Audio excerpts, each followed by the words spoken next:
Hey guys, once again आपका स्वागत है हमारे फैक्ट बर्नर्स यूट्यूब चैनल पे। और हर बार की तरह इस बार भी नई जानकारी लेकर आया हूँ नए टॉपिक से। और आज का टॉपिक है यूक्रेन एंड रशिया कॉन्फ्लिक्ट, यानी कि यूक्रेन और रूस विवाद। तो आइए शुरू करते हैं बिना टाइम वेस्ट किए हुए। रूस और यूक्रेन के बीच घमासान जंग जारी है। दोनों देशों की सेनाएं मोर्चे पर डटी है। चारों ओर तबाही का मंजर नजर आ रहा है। ऐसे में यह जानना जरूरी है कि आखिर इस जंग की और वह विवाद का जड़ क्या है। सोवियत संघ के जमाने में मित्र रहे ये प्रांत दो देश बनने के बाद एक दूसरे के शत्रु क्यों बन गए। 10 पॉइंट्स बताएंगे आपको, पूरा मामला समझ में आएगा। उससे पहले अभी की हालत पर आपको सारी अपडेट देते चलते हैं। तो जैसे कि आप देख पा रहे होंगे कि 3 दिनों तक लगातार टैंकों की गोलाबारी, क्रूज मिसाइलें और हवाई हमले के बावजूद रूस यूक्रेन की राजधानी पर कब्जा नहीं कर सका है। अन्य शहरों में भी रूस को यूक्रेन सेना के कड़े प्रतिरोध का सामना करना पड़ रहा है। रविवार को यूक्रेन के खार्किव में एक गैस पाइपलाइन को उड़ा दिया है। वहीं वासिल्किव शहर में रूसी बैलिस्टिक मिसाइलों से एक तेल डिपो को भी टारगेट किया गया है।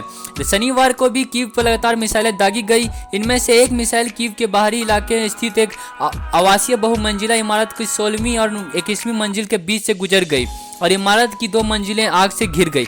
हमले में कम से कम 6 नागरिक गंभीर रूप से घायल हो गए, जबकि 80 को बचाकर निकाल लिया गया है। एक अन्य मिसाइल कीव की पानी की आपूर्ति करने वाले बांध यानी कि डैम को निशाना बनाकर दागी गई थी, लेकिन यूक्रेन ने इसे हवा में ही मार गिराया।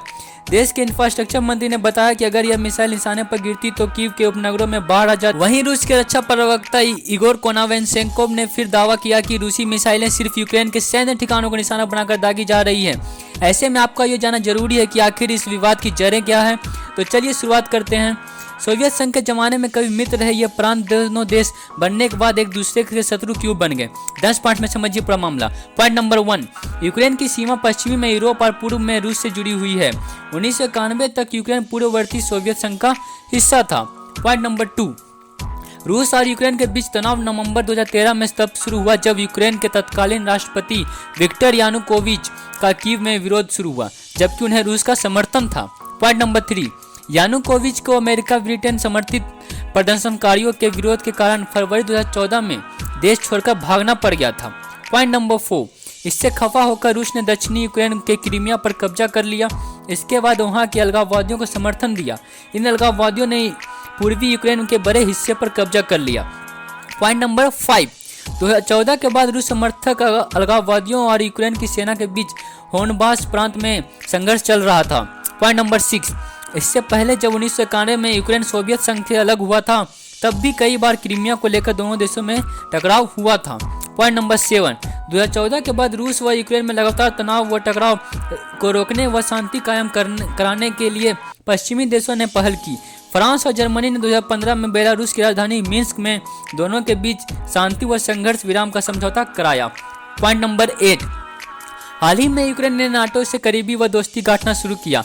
यूक्रेन के नाटो से अच्छे रिश्ते हैं। 1949 में तत्कालीन सोवियत संघ से निपटने के लिए नाटो यानी उत्तर अटलांटिक संघी संगठन यानी कि नॉर्थ अटलांटिक ट्रीटी ऑर्गेनाइजेशन बनाया गया था। यूक्रेन की नाटो से करीबी रूस को नागवार गुजरने लगी। पॉइंट नंबर 9, अमेरिका और ब्रिटेन समेत दुनिया के 30 देश नाटो के सदस्य हैं। यदि कोई देश किसी तीसरे देश पर हमला करता है तो नाटो के सभी सदस्य देश एकजुट होकर उसका मुकाबला करते हैं। रूस चाहता है कि नाटो अपना विस्तार न करे। राष्ट्रपति पुतिन इसी मांग को लेकर यूक्रेन व पश्चिमी देशों पर दबाव डाल रहे थे। पॉइंट नंबर 10, आखिरकार इस रूस के ने अमेरिका व अन्य देशों की पाबंदियों की परवाह न किए बगैर गुरुवार को यूक्रेन पर हमला बोल दिया। अब तक तो नाटो, अमेरिका व किसी अन्य देशों ने यूक्रेन के समर्थन में जंग में कूदने का ऐलान नहीं किया है। वे यूक्रेन की परोक्ष मदद कर रहे हैं। ऐसे में कहना मुश्किल है कि यह जंग क्या मोड़ लेगी। यदि यूरोप के देशों या अमेरिका ने रूस के खिलाफ कोई सैन्य कार्रवाई की तो समूची दुनिया के लिए मुसीबत पैदा हो सकती है और दुनिया को फिर से वर्ल्ड वार जैसे शब्द सुनने पड़ सकते हैं। धन्यवाद दोस्तों। अगर हमारी वीडियो पसंद आए तो हमारे चैनल को लाइक करें, शेयर करें, सब्सक्राइब करें। आज की वीडियो यहीं तक रहेगी। धन्यवाद।